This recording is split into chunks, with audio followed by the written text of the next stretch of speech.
And welcome back to another episode of the Office Dynasty League podcast. My name is Jonathan J. Yaney. That is my full legal name, actually. J is not name. Short for anything? No, it's not. Is it J-A-Y? Or it's J-A-Y. Okay. It's after my grandpa. Okay. Billy J. Billy J. Yeah. Okay. I did not know that, John. Yeah. So, I'm here with my host, Mac... Robert. White. That is correct. And knew 2 out of 3 of those. So, welcome back. Better than most people, John. Most people do not know my first and last name. I would have assumed they just knew your last name. Well, I mean, people who know me know my last name, but Sure. most people don't know me. I don't know if you've done the odds on, calculated the percentage of people in the world that know you, but it's not most of people. It's not most of the people. I have heard a lot of people call you Whitey, white guy. No, they don't. Yeah. They don't do that. Please, nobody start doing that. Well, hey, so this is an exciting pod because it's been a busy week of trading, which means we didn't have to come up with any interesting segments this week. Woo! No work on our part. They were all built in. Let's go. So thank you all for making the trades happen this week. I couldn't believe how many trades do you just without looking. How many trades? I haven't counted. I think it was probably like 9 since the last pod we had. 9? I think it's probably like 9. 1, 2, 3, 4, 5, 6, 7. Okay. 1 per day. 1 per day. But all of them were like big. I mean, there was one kind of rinky-dink. One was rinky-dink, but 1.5 were rinky-dink. But the other 5 were really big. So, busy pods. We're going to jump right into it. I'm going to go in chronological order here. So from the first, the first trade to happen. It feels like so long ago this happened since everything that's happened since then. Just a few things I found interesting before we get into it. It's funny watching Caleb's trade patterns because he goes from being kind of a buyer-ish to kind of a seller. Clearly a seller. That's just for the story of Caleb's season. I'm in, I'm out, I'm in. And he's out. I texted him individually and I was like, are you buying or selling? Like, are you trying to compete? And he asked me, define compete. He did say, I heard him, define compete. Yeah. So I also gave letter grades for all these trades. Okay. So you can agree or disagree. I will say the letter grades are kind of boring. I actually found with these trades, most of them made sense for both sides. Sure. There wasn't ever a trade I remember where it was like, oh, that was really bad for someone, or that was egregious, or sure. Clarifying question. Yeah, go ahead. When you say you gave it a letter grade, do you mean each owner a letter grade? Yes. Okay. Yeah, I gave a letter grade for each owner. Not strictly that trade. Sure. Now there is one trade we'll get to that there's clearly what happened to the next week impacted that. Sure. But I think I'll explain. I'll explain when we get there. But so the first trade, this took place on October 29th. So that was, I believe, Wednesday. Hallows Eve. So technically that would have been maybe before I don't know. We didn't talk about it last week, so I included that would have been after the pod, probably. After the pod, okay. So this was Caleb sending Travis Kelce to Matt for Evan's 26th third-round pick, Dallas's 26th fourth-round pick, and Dalton Schultz. Okay. So pretty low impact, but I gave Caleb a B+ for shipping out Kelce for those assets. I felt like for him at this point, he recognized Kelce's probably not going to really move the needle for him. And I felt like in Kelce's age and how he's performed the last season and a half, getting a meaningful pick back and also a usable tight end. Mm-hmm. You can start him and not feel great, but also feel like, okay, he might be okay. And Dalton Schultz, I felt like that was really good return. I know I've been shopping Dallas Goedert, and if I were to get that, I would be thrilled. Yeah. And I know that Kelce's different, but they are, I think this year they're probably pretty similar as far as end of season prospects. Not to put anyone on blast, but I think Evan's been pretty open about it, so I can talk about it. He offered Kelce to me a while back. Yeah. And he said, hey, I want a second. And I said, no, not interested. And he said, okay. And circled back and said, okay, I would take a third. And I said, no, I'm still really not interested in that. And he kind of came out after his whole selling before the Bijan trade and said, it turns out Kelce's market is almost non-existent. And so he felt really lucky to get a third-round pick from Caleb for Kelsey. And then part of a big package ended up being, but sure. But then Caleb turns around and sells him for third plus. Now the quality of the third and all that, but it's Evans. It's Evans. Yeah, so he got more than, I mean, that was probably worse at the time, or better. That was a worse pick at the time. But fluctuating. Definitely looks like it's going to be good now. Yeah. So I'm kind of pleasantly. You gave Caleb the B plus. I almost want to give it an A minus just because like people have literally tried to sell Kelsey this season and gotten less than that. Yeah, you could convince me of an A minus for sure. I made these pretty quickly. I gave Matt a C minus. I mean, not horrible. I mean, he got Kelsey. He upgraded at tight end. But I don't know. It seems like it could have there was maybe either getting Kelsey for cheaper or finding a guy like Goddard. Or I don't know.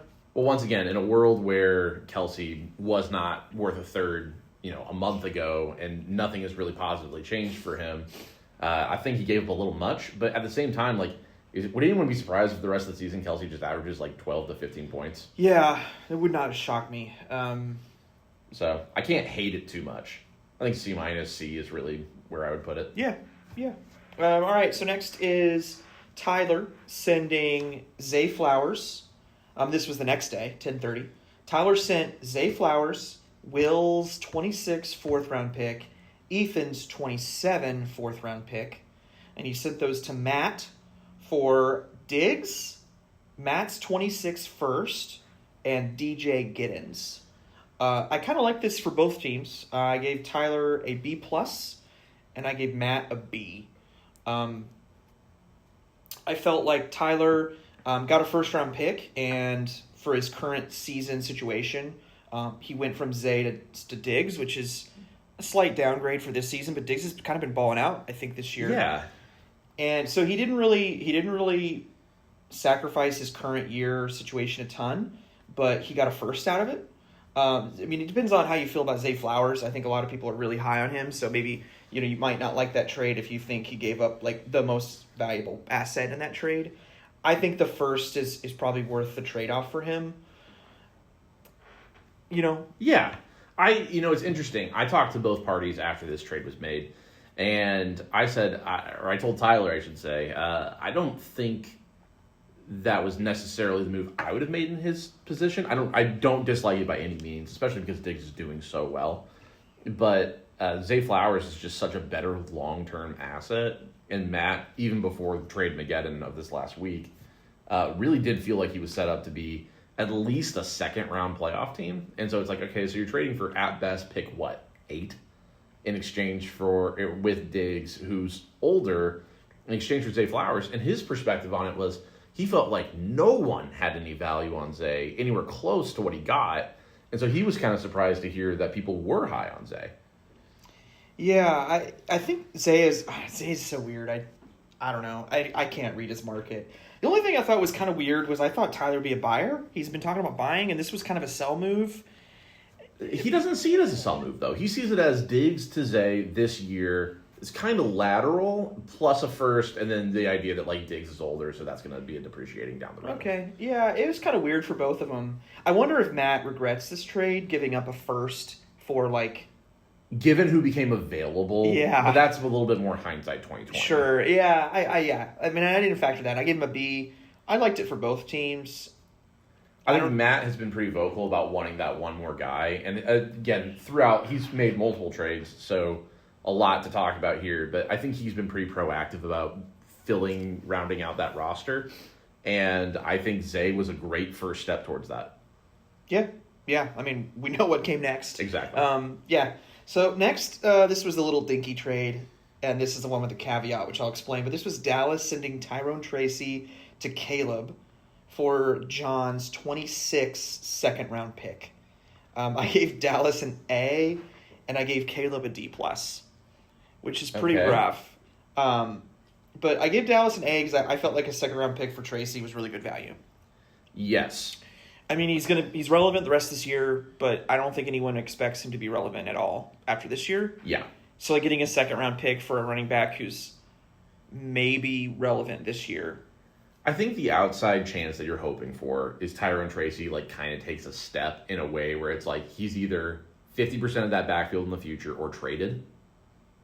Do you just believe it? Do you believe in? No. I don't. Yeah. Well, and this is a little unfair to Caleb, but he recognized clearly this is a buying move. He thought he considered himself a buyer, and I can't fault him for trying, but clearly that was the wrong call. So I think he's slightly overpaid, and then also misjudged his position based off what happened the next week. Momentary which is lapse. kind of his fault, but not really. That's so D+. I don't know. Maybe that's a little harsh, and it's not that impactful. But I know Caleb would go back and change that if he could. Yeah, sure. and that's kind of ear to the ground a little bit of what I've heard. But props to Dallas because I reached out about Tracy thinking maybe this is me, not even maybe, this is certainly me overestimating my slyness. But I saw Scadaboo go down and I was like, Tyrone Tracy, he's kind of a half a year asset. Maybe I can pick him up for like a third, maybe. And like, hey, the rest of the season, I'm looking pretty good. Not at all. Dallas was pretty quick to reach back out and be like, hey, you're one of 4 people who has reached out in the last 2 hours about Tyrone Tracy. And not only that, the current bid is a good second. And it's like, all right, now, is my second going to be good? I sure hope not. But... were you offended that he called your second good? In retrospect, now that I'm thinking about it, I was like, oh, he does not think highly of my roster. But good on him to at least like take advantage of an asset where it's like it has no value to him as a rebuilding team, and only stands to gain in this arms race that ended up happening. So savvy sell. Yeah, I think our listeners might be kind of bored this week because I don't know how much we're gonna. I feel like we're agreeing a lot, and we're not really crapping on anyone's trades. Well, the big ones are to come. They are. I just we'll see. I'll be actually if you have some. We'll see. When we get to mine, maybe that's when we'll go after it. All right. So next, this was 11-3. It's starting to get this week. This was 11-3 was yesterday, right? No, 2 days ago, Monday. Yeah, it's the 5th. All right. So this was Evan sending DK Metcalf, Rico Dowdle. Is it Dowdle or Dowdle? I think it's Dowdle. Dowdle. But I think I've heard the name most often from you, so... I call him Rico. Oh, boy. Rico. All right, DK, Rico, Parker, Washington. I can't get there's so many Washingtons, I can't get them. Whatever. Is that the Jaguars? Is that Jacksonville, Washington? Is that who the Parker is? Honestly, I don't know. Okay, all right. It doesn't matter. To Tyler. So, yeah, DK, Rico, and Parker, Washington from Evan to Tyler for Matt's 26 first, so Tyler flipped that.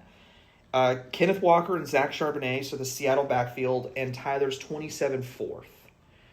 I liked this better for Evan. I didn't hate it for Tyler because it's a buy move and it was a relatively cheap buy move for him, I suppose. So I gave Evan a B plus and I give Tyler a C plus. I guess my thoughts on it, I think DK is probably the most valuable asset in that trade. Probably, yeah. I mean, there's a lot of disagreement. I mean, who knows? He could play another 5 years and be awesome. He could be past his prime at this point. We don't know. Yeah. Rico, has the potential to be a league winner. Like, if he just continues to, if he just does what he's done the last month, he could literally, it could be like a Fournette type situation. Sure. And maybe he's nothing after this season, but he's such a weird asset, but he's been insane. So yeah, it's hard with Chuba too, where it's like they played one game together, but Rico was better. No, okay, so I'm not worried about if I was a Rico owner, I'm not worried about Chuba whatsoever. Really? Because when Chuba came back, it was like, how's this going to go? It was Chuba's backfield. Yeah. And I can pull up stats, but when they came back, it was like, how's this going to go? And it was like, I'd say 60-40 Rico, which is sucky because you're like, it was 100. Okay, it was 100, now it's 60-40, and you're like, okay, Rico's probably still startable, but maybe it fluctuates. And then last week, Rico ran wild. He was insane. And Chuba got 6 carries. I think Chuba ended up with 6 carries for 17 yards, and Rico had I never know if that's an injury thing though, of he came back and kind of re-aggravated a little. I don't think so. I don't think there's any talk about an injury. I think it's just Rico. I think it's just Rico's backfield. Rough. I don't know. I mean, the fact that in Chuba's second week back, his work regressed significantly, and also Rico continued to play better than Chuba has all year. I'm not super concerned, I guess. I think it's Rico's backfield. Is that the most Panthers thing that's ever happened? Is they keep investing in running back, and the guy they've invested less in keeps being better? Like they make this big move for Jonathan Brooks. Like I think they traded up for him in the real draft in the second round. But then Chubb was better than him and healthier. And then Rico Dowdle, who they get for peanuts off the waiver wire, is just sign up for like $2 million or something. Almost a veteran minimum, and he's better than the guy they just signed for 14. Yeah. So I like that for Tyler. I just feel like he gave up a lot here. He gave up Matt's first. It's not the great first, but his first is a first. And then this Seattle backfield, and I know he's been frustrated with it, and it's probably not going to help him win this year. It just felt like the worst time to sell. Yeah, that's kind of where I'm hung up here. To be 100% clear, DK is a borderline flex play on the championship team. Like, he's not been good this year. He's had like one good game. Yeah, it's been rough. Yeah. I'm not a Rico guy. Clearly, that may be a minority opinion here, but I feel like there's too many red flags there for me to buy in yet. I think you need to dive into the numbers a little bit. If you look into the numbers, he's doing like unprecedented stuff. Not unprecedented, but like truly shockingly good. Like both in his workload and his efficiency. Sure. Just a quick question. I don't know if you saw this. Do you know Rico's career? It's like 5 seasons. Career yards per attempt. Oh, I would assume somewhere around 4. 4.8. That's pretty good. Yeah. Last year, it felt like he was getting kind of like volume in Dallas, but not like good. Yeah. He got it was either 4.4 or 4.6 last year. I think it was 4.4, which is well above average. And then this year he's ran wild. So, I'd be curious what true average is. It's like 4.1 because I know it's not as it's like 4.1. 4 is like the line to good. The line to like respect, the line to like not an issue. Yes. I think 4.1 is the average if you look it up. Okay. So 4.4 is like good. It's like a B plus. I think for reference, before the Seattle game, I don't know what it is after the Seattle game, certainly worse, but like Taylor is getting MVP nods at like 5.8. Yeah, I mean 5.8's absurd.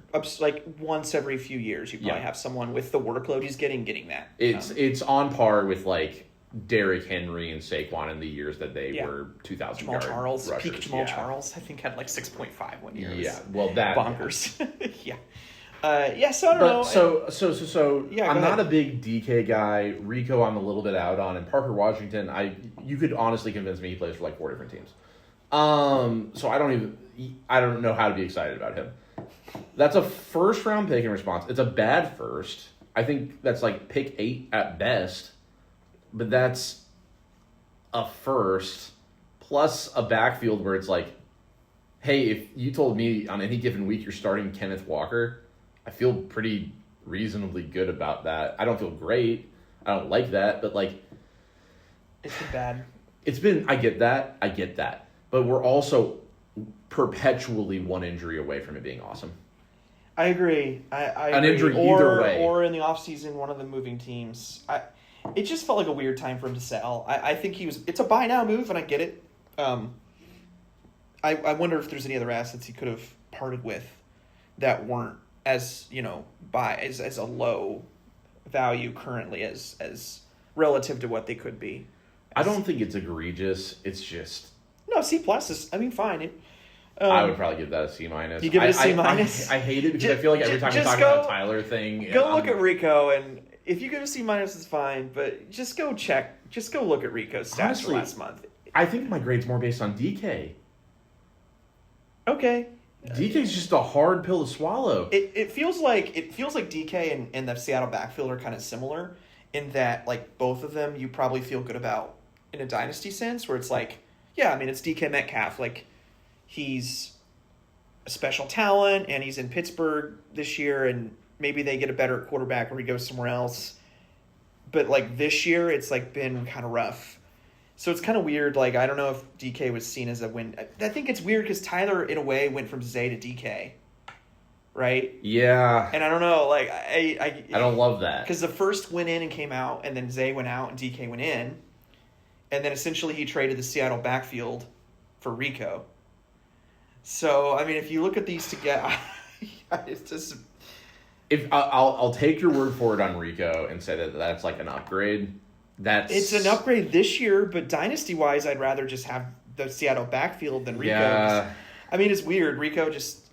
maybe he's going to be good past this year, but there's obviously this just apprehensiveness about him as a real talent, which maybe is stupid. Might be fair, might not be. I don't know. But yeah, I would lean pretty heavily on the Evans side of that one. Yeah, no, I get it. I get it. But all right, the next one is Caleb and my trade. I'm affectionately calling this the Gadsden purchase. Okay. Which I know Caleb will love. So this is the Gadsden purchase part 2, I suppose. I don't even know what the Gadsden purchase was. Something I learned about in A Push. I don't know if you're. How sharp are you in your American history? It was not that sharp. It was something the Americans did. I guess Caleb can fill us in. But yeah, the Gadsden purchase. Caleb sent Derrick Henry, Kayshon Boutte, and Orlando Gadsden II to me for Tyler's 26 first, Tyler's 27 second, Ethan's 26 third. What I'm hoping at this point are 3 back end, back end first, a back end second, a back end third. It looks like Tyler's probably going to make the playoffs. So I gave myself a B. Okay. I don't think it was a slam dunk. But I have a lot of picks, and I noticed other people were buying, and I think I needed to make a move. But this felt like we were talking about last week, the scale 1 to 5. To me, this felt like a 4. Okay. Because, we've already discussed this trade. I know John didn't love it, so I'll be curious to hear his thoughts.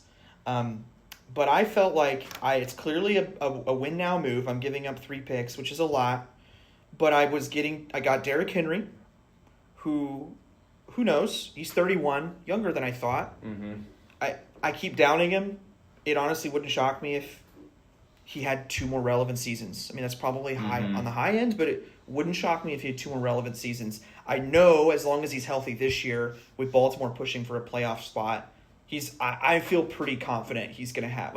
As Baltimore, clearly Baltimore is on the up and up. As Baltimore goes on the up and up, I feel like I'm believing Derrick Henry to be on the up and up, which is saying a lot because I've never been in on Derrick Henry.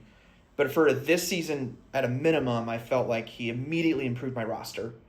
I think he's a lock not a lock, but he's a reasonable expectation, 15 to 20.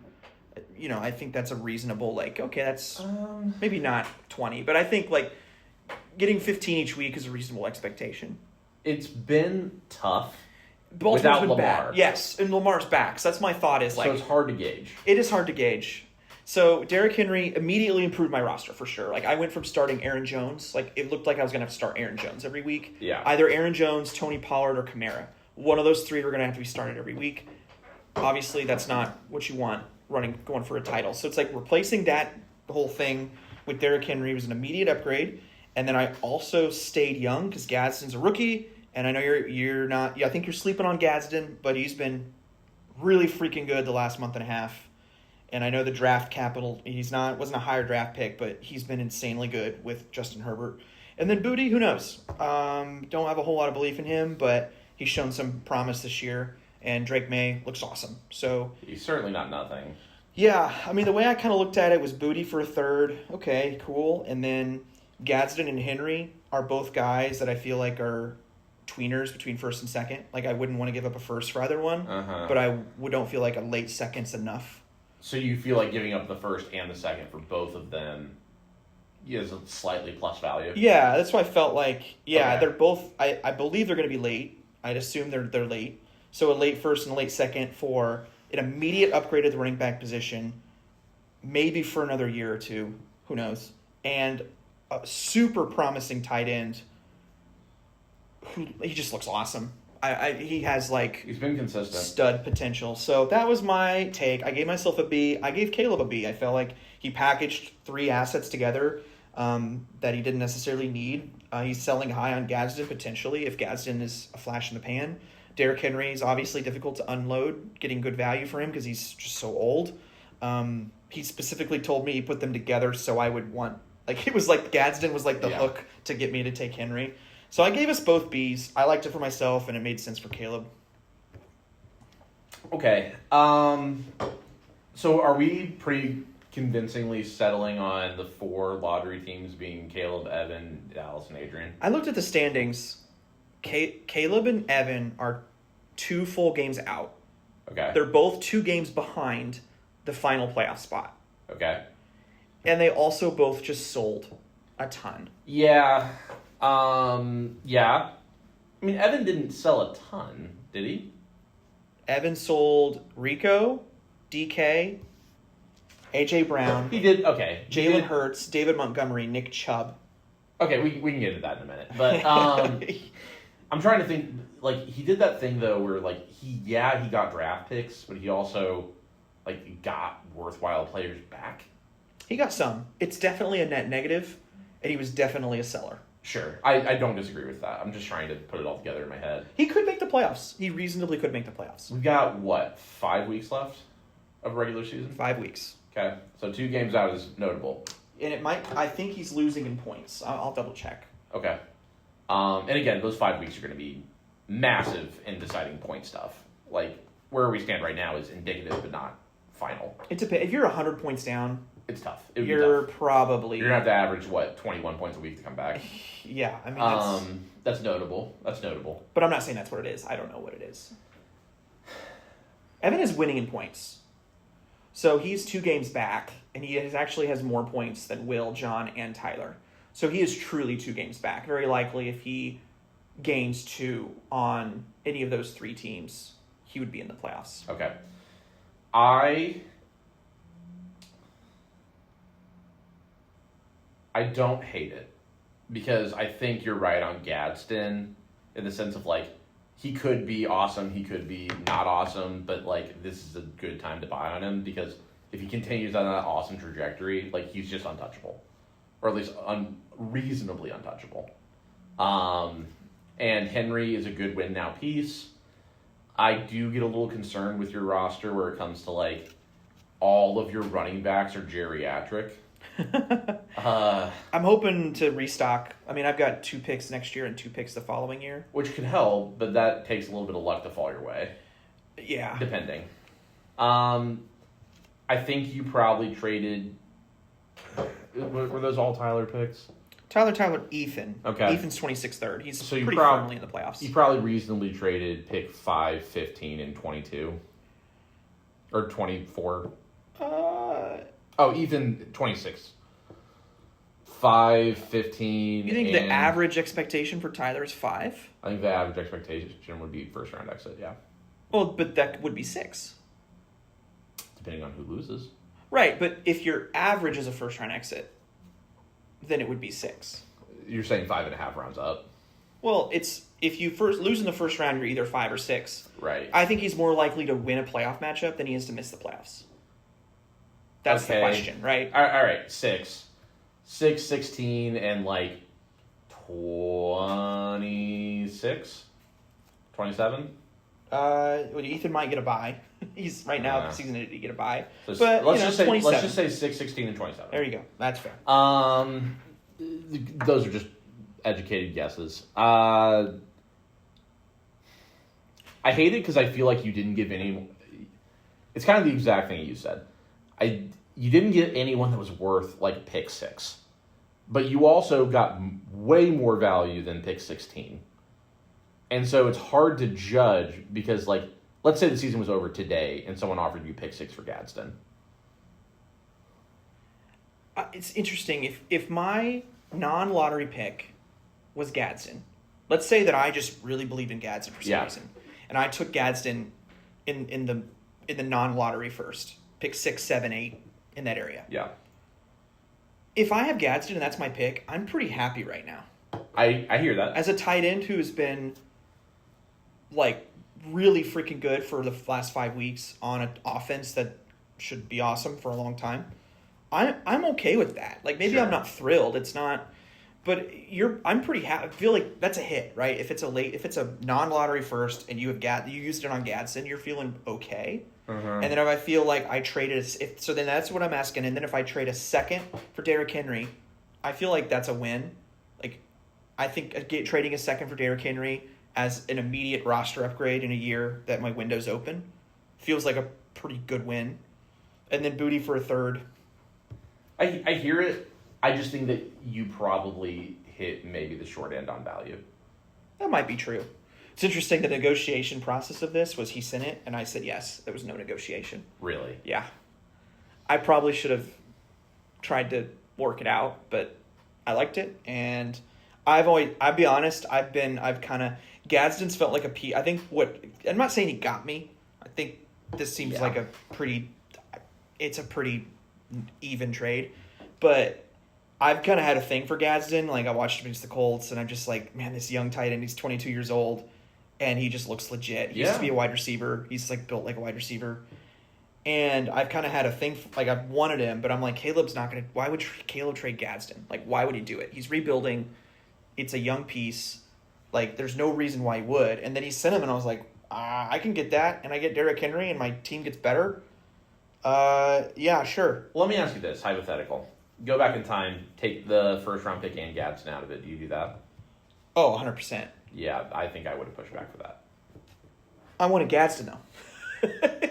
I don't know. I don't know. Like I said, like a late first for Gadsden feels okay. I feel like you probably could have gotten Tyler or Caleb to say yes on the second and third. I could have. It would have been Booty. It would have, but I wanted Gadsden. But is Gadsden worth the first? I don't know. I think that's where I'm getting hung up. But here's the thing: does Caleb even say yes to Henry and Booty for a second and third? Probably not. I think he would probably say yes, based on the fact that he told you. I think he would have said, "Hey, I'll shop Henry, and I'll say this is the offer." And I bet someone beats that offer. Potentially. I bet Matt comes in and says, "I'll give you 2 seconds." Yeah, because Matt's just out here to screw you at this point. He did, and he could. That's why I said yes. We'll just do it. Successfully screwed you multiple times. All right, we've talked enough about this one. Okay. What were your final grades? Did you want to give grades? I think Caleb probably got an A-, and I think you probably got a B. Oh, okay. Right. I gave myself a B. I'm hung up on the Gadsden for first piece of this, which I think is the exact asset-to-asset piece. That's the thing. I think Henry's worth more than a second, and Gadsden's worth a little less than a first. But if that's the case, then I feel like you could have negotiated yourself into a better offer. I don't know. I should have tried to negotiate. I don't disagree with you there. It was very simple. Okay, so next. This was the big one. So we'll spend probably 30 seconds on it. Okay. All right. So Caleb sent Devontae Adams and Brian Thomas Jr., big trade, to Matt for Drake May, Matt's 27 first, Matt's 26 second, Matt's 27 second, and Joe Mixon. There's been a lot of talk. I'll kick us off if you're okay with that. Go ahead. There's been a lot of talk about how valuable that 2027 draft is going to be. Full cards on the table on my end. I only really know about the top 2 guys, and they're both ridiculous. I mean, they'd be the best first overall picks since. I mean, really sans Harrison, Neighbors, and Chase as far as receiver prospects go. Those they're in that class, and Jeremiah Smith, frankly, might be above them. So there's a lot of talk there, but I don't know what the back end of that first is projected to look like at the moment. And that's where Matt's pick is. Likely. And so I don't blame Caleb at all for loading up on 2027 assets. Feels like if I were someone trying to retool, Brian Thomas Jr. is maybe not someone I would be looking to move. It's difficult. Caleb and I talked a lot about it. I wanted Brian Thomas Jr. It was not enough. I did not beat Matt's offer. I think it's debatable whether it was better. I don't know. It depends on who you ask. I know Tyler had an offer as well. But Brian Thomas Jr. is one of those guys where it made sense for him to keep him, I think. But it's also one of those things where in 6 months, he could be worth a fraction of what he's worth now. You're right. It's been a terrible season. So, I don't. It's really hard. He could be who he was his rookie year, and it could blow up in his face. The thing is, I don't think it blows up in your face if you get a first, 2 seconds in Drake May. Maybe that's not the value you'd want, but it's not blowing up in your face, even if Brian Thomas Jr. bounces back. But if he holds on to him and he's worth basically nothing, that is blowing up in your face. Yeah. So it's really tough. I don't know. I gave Caleb a B. I it was a lot he got back. He really liked Drake May. So that's this, that's where he just loved Drake May. And I get it. Like, he's young and he looks awesome, and, his quarterback position is probably solved for the next 5-10 years.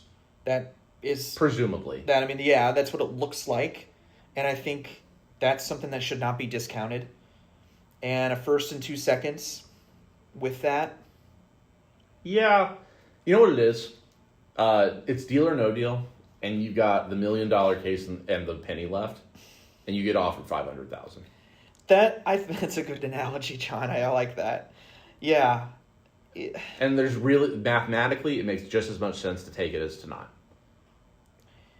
I do wonder if he had split up BTJ and Devontae, if he could have gotten more, if he kind of split those up. He actually told me, so initially I was working out a trade just for BTJ, and then he told me Matt was getting both of them. And I think Caleb kind of took the same approach here as he did with Henry and Gadsden, where he's like, hey, I'm probably not going to get rid of Adams for what I want. He's Trojan horsing Adams with BTJ. Yeah, yes, but Adams felt a little different than Henry. I think Adams is, I don't know, maybe not, but... I think a 31-year-old receiver is seen differently as a 31-year-old running back. Well, for sure. I mean, would it shock you if Adams was great until he was 34? No. No. I think it's just tough because he's the wide receiver 2 on his team. I think that's where my hang-up is. But that's the thing, though. He is. But Puka's health is weird to me. It is. I just don't trust Puka to stay healthy, which may be stupid, but...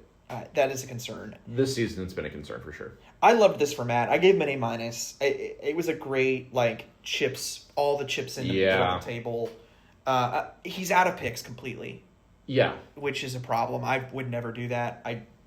I would never completely empty the cupboard, and I get it why he did it. And that's my only concern. But if you're going to empty the cupboard, Adams is going to be a top 15 wide receiver this year, I'd say, even with Puka healthy. Mm-hmm. And he got even potentially Brian Thomas Jr., who could be who he was last year, and that it's he's just completely set himself up even more. So I really liked it for Matt, for sure. I think from the average team's perspective on this one, which is not you because you've never not been in the playoffs, you've never had to deal with the lottery or trying to rebuild or any of that. The idea of Matt getting Brian Thomas Jr. it feels like a feast or famine scenario for the league, where if he bounces back and is incredible, this kind of feels like Matt's league. Yeah. But if he's terrible, it kind of feels like the 6th century Rome, where it's things are kind of starting to cracks are showing, because you don't have, again, he's emptied the cupboard. You don't have an avenue to improve, and as someone who again has emptied the cupboard before twice and really traded first somewhat far out. If things go wrong, it's essentially luck to fix it. Yeah.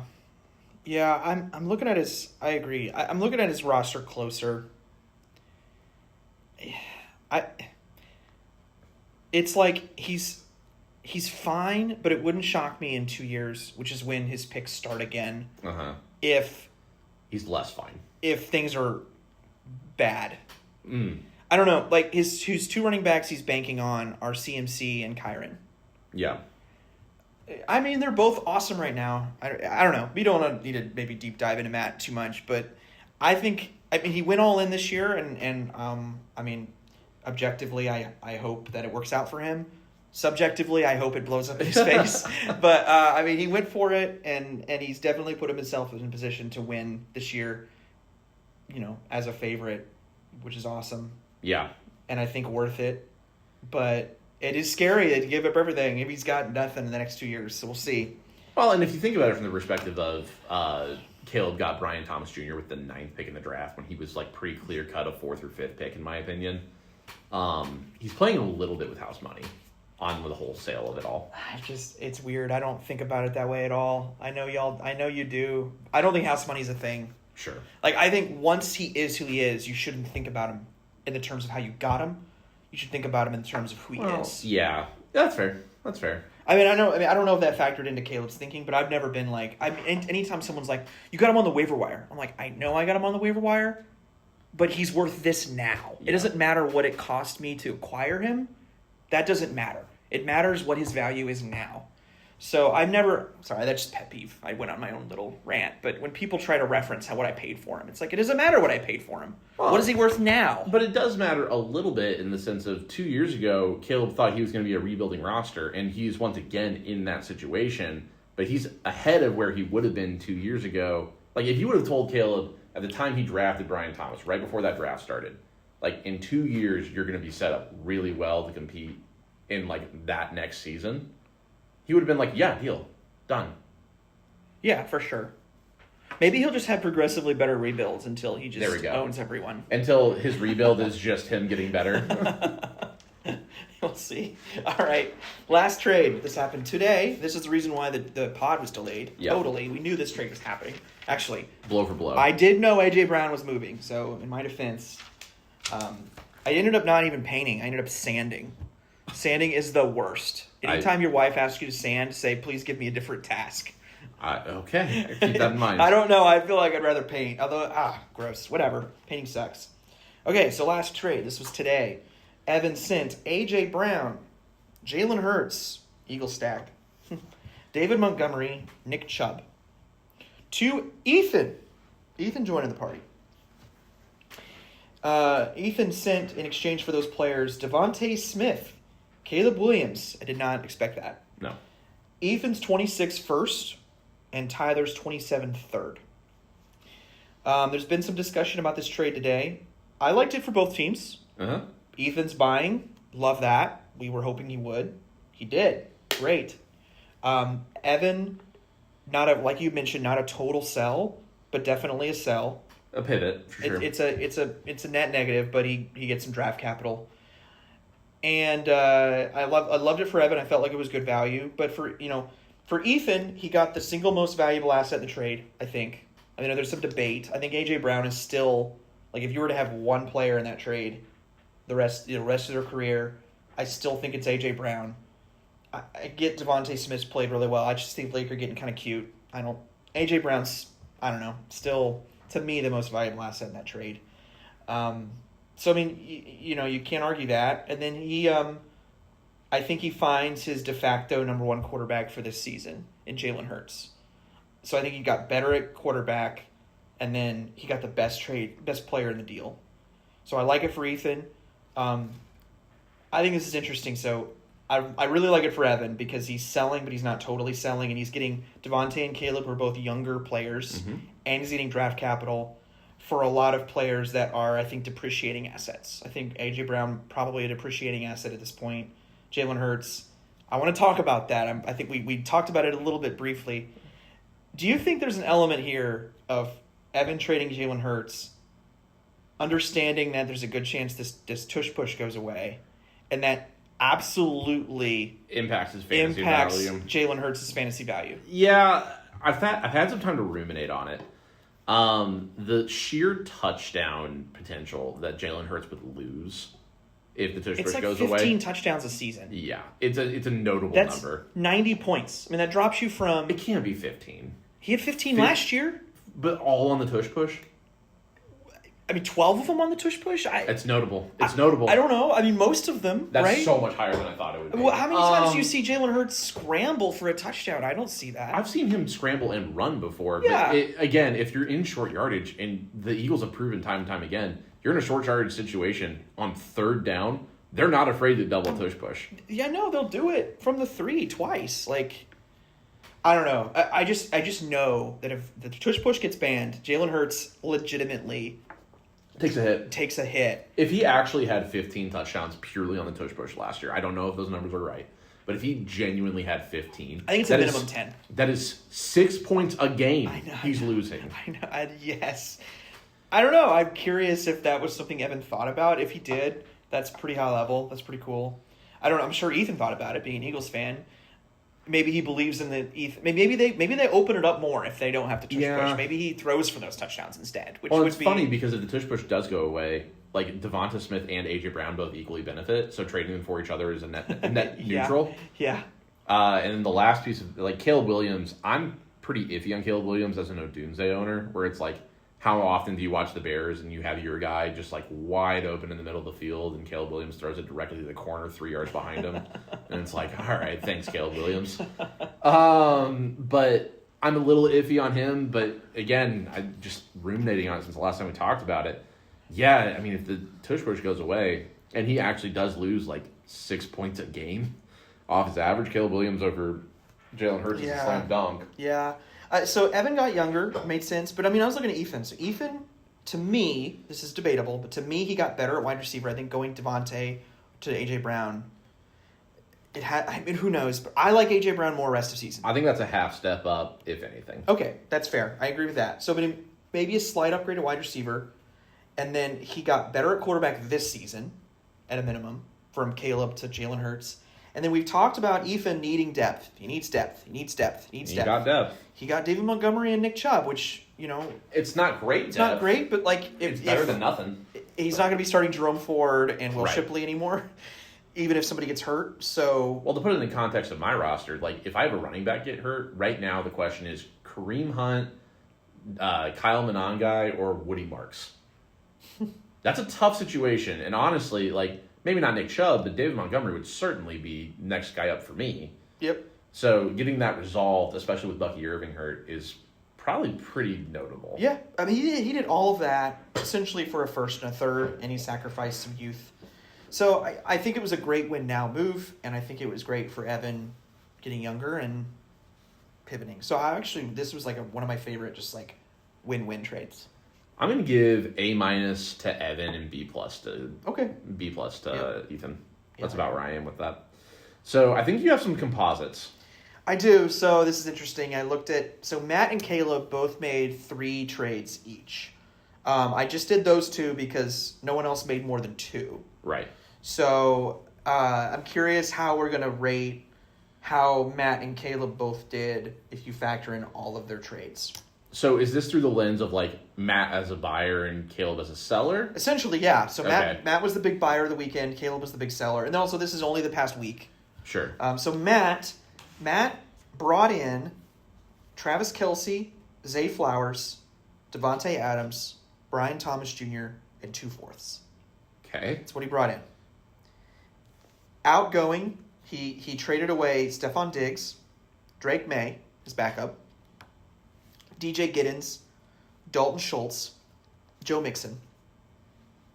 2 firsts, 2 seconds, a third, and a fourth.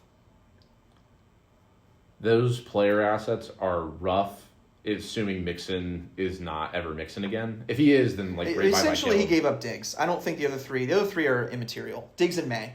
He gave up Diggs and May. The other 3 are immaterial. Yeah, I think that's a lot of draft capital out the door. It's Diggs, May, 2 firsts, 2 seconds, a third, and a fourth. That's like for essentially Zay, Devontae, and Brian Thomas. That's functionally 1.7 drafts.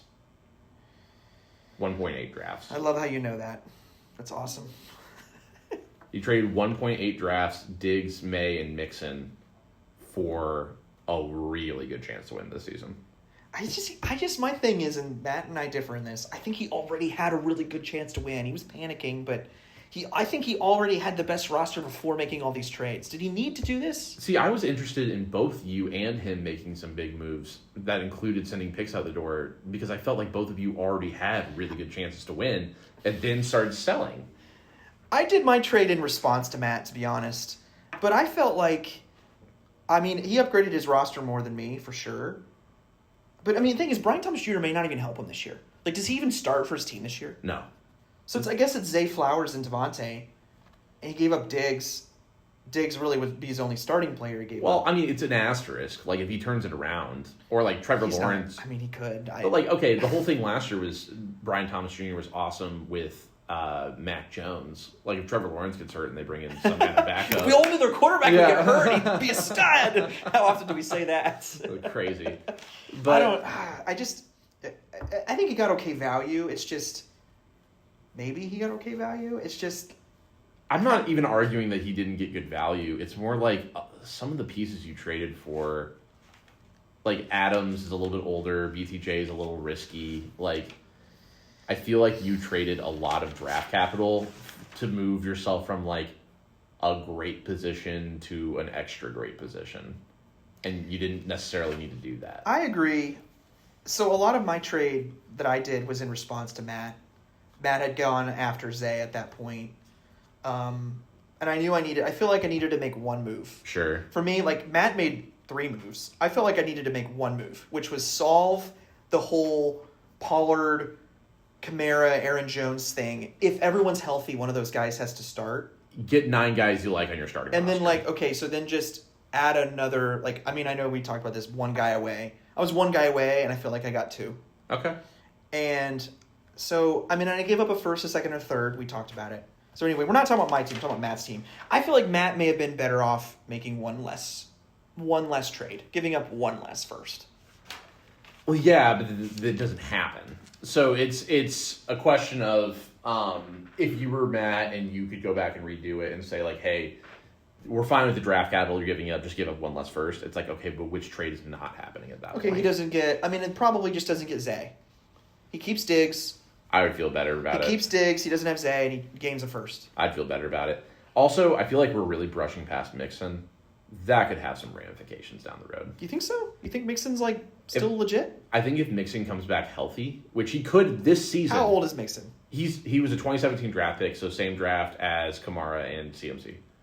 But if out of nowhere, Mixon comes back and is just good, like, this is something that Caleb could pull another first for out of nowhere or be a relevant piece. Yeah, I don't know. Houston can't run. No, they can't. Well, Mixon's not solving that. And everyone's heard my gripes with Houston before. Imagine trading away all of your offensive linemen, and then you have protection problems, and you have run game problems. Who would have seen that coming? I know. But I don't know. It's one of those where, like, maybe I come back and listen to this in 2 years, and I'm like, why was I so high on Mixon? I'm really not. I think you'll think that. It's just one of those that feels like, hey, we're overlooking this, and this could be really big. Okay. All right. Something to consider. Yeah. I think this will come down to either Joe Mixon or if he wins a title, who cares? He did it. I think he'll be happy. Or if he doesn't win a title this year, but Brian Thomas ends up being awesome. Rookie Brian Thomas. I think he's like, yep, win. I think those are the 2 winning avenues for Matt. I think he's got a good chance for either one of those. And for Caleb, we're not talking about Caleb. That's we can Matt. move on to That's Caleb. Matt's exit. Yeah. All right, so Caleb also made 3 trades, big seller. So he did bring in some players. He brought in Drake May, young quarterback, makes sense. He brought in Tyrone Tracy, rip. He brought in Dalton Schultz. He brought in Joe Mixon.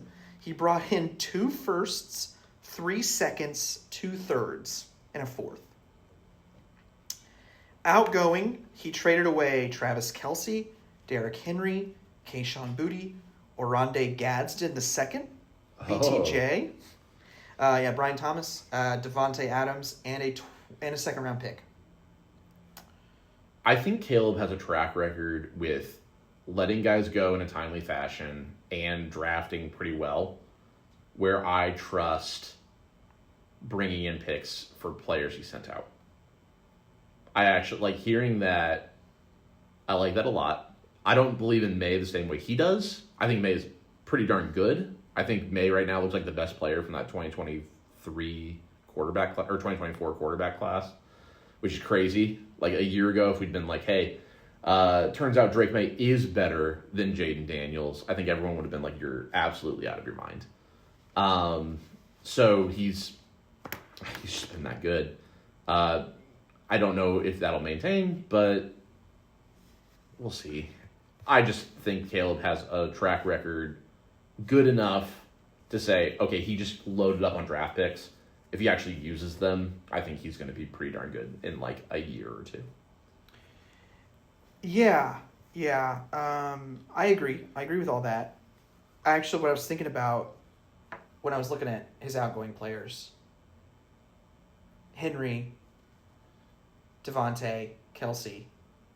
Got rid of some age. Well, those are guys he just brought in. Correct. So what I'm curious about is if we go back and look at the trade and just, like, Did he retain? Is this just the ultimate net neutral? Did he? Yeah. Like, how did that work? I want to see how that worked. I think he ended up trading like 2 or 3 firsts to get all those guys.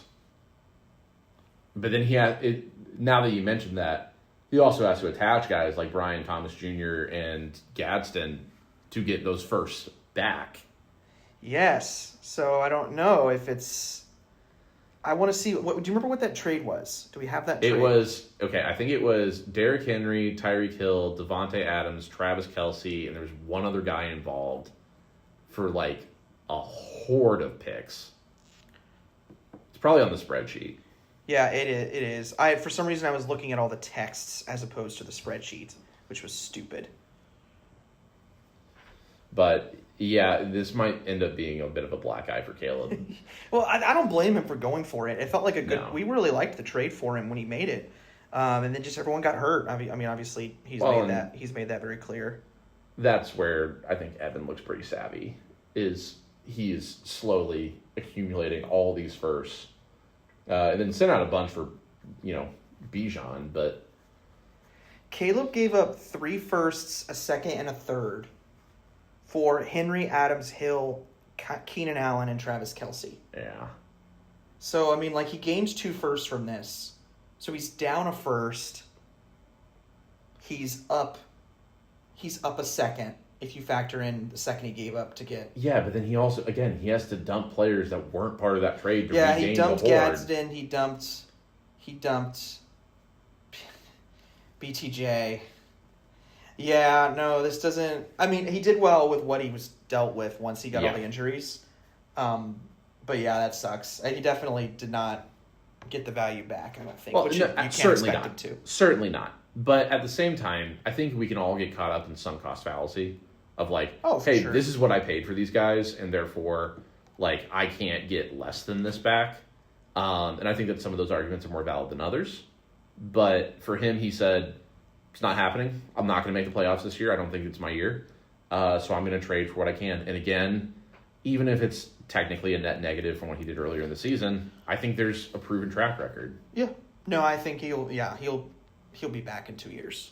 For sure. It's not going to be this season, and it's probably not going to be next season. I agree. But we've said probably not next season for him before. And He gets a lot of his injured guys back, though. He didn't trade any injured guys. He gets all his injured guys back. That's true. So we'll see. That's true.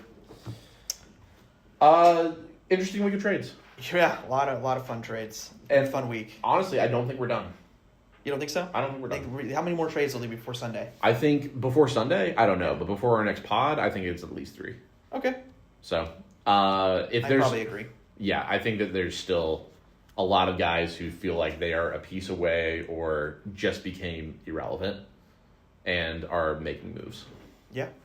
So, if we continue to see movement, maybe next week we'll talk a little bit more about what people need to do to get themselves in or out of the situation, or into the conversation or out of their situation. Sure. I'm also excited. I think we're once we get past the trade deadline, I want to do winners and losers in the ODL from the trade deadline. Yeah, I think our trade deadline is the playoffs. So how is that possible? How do we? That shouldn't be. I think it's the day before the playoffs. That should not be. I need to check that. If that's the case, we need to change that. That's too late. That's far too late. Maybe. Okay, let's go ahead and talk about this week's matchups. Let's go ahead and talk about this week's matchups. I don't know who is playing who this week, but again, the haves and the have-nots have definitely started to separate themselves via this trade deadline. Yeah. So I think that some of these games end up being a little bit more fortunate. For example, I get to play Caleb this week. That's fun. And that did not used to be fun, and now it's fun. Really fortunate timing for me. Okay, so I get Will this week. I'm currently projected to win by 20 points. Looks like he's set his lineup. He's got some buys. He's got the Cowboys on bye. Lucky me. I don't have any buys this week, so pretty good week for me. Just because of that, and because of me bolstering my roster a little bit, I'm gonna take myself this week. Okay. I would also take you, just in the sense of you have just loaded up, and Will, I think, might be one of our teams that gets in the trade mix. Yeah. But as currently constructed, I think you and Matt should be favored in every matchup. I think so as well. Also, James Cook didn't practice today, so he needs James Cook this week. So if he doesn't play, then Ouch. All right. Next is Tyler, projected for 137 points against Adrian. Do you want to guess what he's currently projected for? Is it in the 60s? No. Is that too high? It is too high. Is it in the 40s? It is in the 40s. Is it 43? It is 47. The Chiefs and this is sadly pretty indicative of Adrian's team. He's starting 3 Titans most weeks. Oh, no. So the Titans are on bye, which normally that'd be a good thing, but for Adrian, somehow it's a bad thing. But he doesn't even have Calvin Ridley, does he? No, he does not. He's starting Spears, Ao Manor, which I guess is pronounced Ao Manor, and Cam Ward. But he's got big fella on his bench, and he's got McBride on his bench, so he will Get it within 50? He'll get up to 80-ish probably. Give it to the man from Florida. He's probably going to start Hunter Henry in his flex, I think. It's probably. Honestly, anyway, not a terrible flex. We'll take Tyler. Given his situation. We'll take Tyler, I assume, correct? Yeah. All right. Next is Matt versus Ethan. Matt is projected to win by 24 points, which honestly is pretty respectable from Ethan, but yeah, I can't go against Matt this week. He's got full strength. He's bolstered his team. He's got Brian Thomas on his bench. Probably will stay there, but 161 points projected for Matt this week. So once again, you and juggernaut. Matt should be favored in every situation. All right, we're both going Matt. We're all going chalk so far. All right, John versus Caleb. Me. Yes, Caleb is actually projected for 120 points, which is pretty good considering all the pieces out. 135 for John. You've got everyone going this week. Chase is on bye. Is that correct? No, Lamb's on bye. Oh, Chase and Lamb are on bye. This is actually a really tough bye week for me. It's a good thing you're playing someone who just sold all their assets, yeah? Yeah, it sure is. Wow. Now, this isn't as cut and dry as it seems. It is not. I've got a couple of guys who might not play with injury. Yeah, you do. And I have, it turns out, lucked into a couple of assets that are worthy of filling in some buy spots, but it is maybe not the most cut and dry thing for someone who just traded like 6 starters. Yeah. So Who are you going with? I'm going with me. I think I will go with you as well, because he's also got Garrett Wilson, who may or may not play. So yeah, that would be if Garrett tough. Wilson does not play, he's got to plug him in with. Also, CJ Stroud might be out with a concussion, which affects Nico. He is out. Yeah, that affects Nico. Davis Mills was better than Stroud's been most of the year. That's hilarious. It is hilarious. So maybe it won't matter, but that is a good point. All right, so we're all going the same. Am I down 1 right now? Last week we had 2 different, and I honestly didn't check ahead of time. All right, we'll text in the group chat. We'll do that. All right. And then we got Dallas. This is boring matchups this week. We got Evan and Dallas. Dallas is projected for 85. Evan, even though he sold, is projected for 132. Evan's still got some really good pieces, so we're going Evan. He is starting both Seattle running backs, which is funny. That's funny. It's not. It's kind of like his previous strategy of both Lions, where it's like one of them's going to do it. He has to. I don't blame him. There's no better. It would be Bateman. Yeah, that's tough. It'd be Bateman or DeMarcado. Give me Evan. It's still Evan, though. It's chalk this week, but Dallas has really set himself up for like... Dallas is starting Devin Neal. That's tough. That's tough. But he's a body. He's a body. I don't think Dallas and Adrian are quite in the same situation that you and Matt are, where it's like you have to bet against them every time, but it's pretty darn close. Yeah. Especially with Adrian kind of forgetting to set McBride in his lineup. It wouldn't have ended up mattering, but it's also kind of conceptually frustrating. It is very frustrating, yes. Yes. Anyway, we will not dive into that. So. All right. Well, Mac, do you have anything else for the people? No, just that I'm really proud of coming up with the trade as the Gadsden purchase. I was really happy about that, and I wanted to save it for the pod. So yeah, I apologize. I did not appreciate your reference. Go look it up. I'm gonna have a great time with that. Oh yeah, it's very interesting stuff. So, all right. As always, may the best man win.